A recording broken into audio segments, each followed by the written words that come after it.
കാരിക്കോട് തെക്കുംഭാഗം റോഡിന്റെ സംരക്ഷണ ഭിത്തി ഇടിഞ്ഞ് അപകടാവസ്ഥയിൽ. ലോറി കയറിയതിനെ തുടർന്നാണ് സംരക്ഷണ ഭിത്തി ഇടിഞ്ഞത്. വീതി കുറഞ്ഞ റോഡിലെ വളവിൽ ഭിത്തി ഇടിഞ്ഞിരിക്കുന്നത് അപകട സാധ്യത വർദ്ധിപ്പിക്കുകയാണ്. കാരിക്കോട് തെക്കുംഭാഗം റോഡിന്റെ അട്ടക്കുളം ഭാഗത്താണ് സംരക്ഷണ ഭിത്തി ഇടിഞ്ഞത്. കരിങ്കൽക്കെട്ട് തോടിലേക്കാണ് വീണിട്ടുള്ളത്.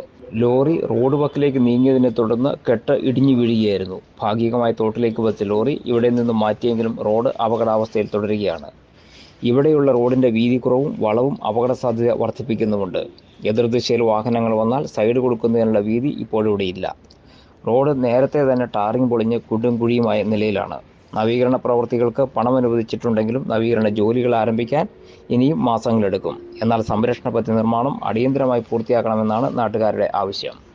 കീരിക്കോട് അട്ടക്കുളം ഭാഗത്ത് ഒരു 4 ദിവസം മുമ്പ് അമിത ഭാരം കയറ്റി വന്ന ടിപ്പർ, അതായത് ഈ ഭാഗത്തിൽ കൂടെ ഏതാണ്ട് ഒരു ദിവസം 100-ലധികം ടിപ്പറുകൾ, അമിത ഭാരം കയറ്റിയ ടിപ്പറുകൾ പോകുന്ന സ്ഥലമാണ്. അങ്ങനെ പോയ ഒരു ടിപ്പർ നിരന്തരം പോയതുകൊണ്ടാണ് ഈ അട്ടക്കുളം വളവിലെ ഈ റോഡ് ഇടിഞ്ഞിപ്പോൾ തകർന്നു കിടക്കുന്നത്. ഇതിലെ സഞ്ചരിക്കുന്ന 100 കണക്കിന് വിദ്യാർത്ഥികൾക്കും അതുപോലെയുള്ള നാട്ടുകാർക്ക് മുഴുവൻ ഭീഷണിയായിട്ട് ഇപ്പോൾ മാറിയിരിക്കുകയാണ്. 4 ദിവസമായിട്ട് PWD അധികൃതർ ഇതുവരെ ഇവിടെ തിരിഞ്ഞു നോക്കിയിട്ടില്ല എന്നുള്ളതാണ് ഇതിൻ്റെ ഏറ്റവും വലിയ വസ്തുത.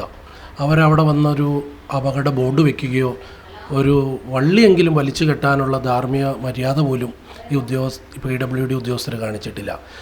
നാട്ടുകാർ മുഴുവൻ ഇപ്പോൾ ഇതിൻ്റെ ഈ കെടുതി അനുഭവിച്ചുകൊണ്ടിരിക്കുകയാണ്. പുനർനിർമ്മിച്ച് ജനങ്ങൾക്ക് സഞ്ചാരയോഗ്യമാക്കണം, വിദ്യാർത്ഥികൾ ഉൾപ്പെടെയുള്ളവർക്ക് അപകട ഭീഷണി ഒഴിവാക്കി തരണമെന്ന് പറയുകയാണ്. എന്റെ കാഴ്ചയ്ക്ക് ചില ബുദ്ധിമുട്ടുകൾ അനുഭവപ്പെടാൻ തുടങ്ങിയത് ഈയിടെയാ. ആദ്യം ടെൻഷനായി. മകളാ പറഞ്ഞത് അഹല്യയിൽ പോകാൻ. അഹല്യയ്ക്ക് 30 വർഷത്തെ പാരമ്പര്യവും വിശ്വസ്തതയുമുണ്ട്.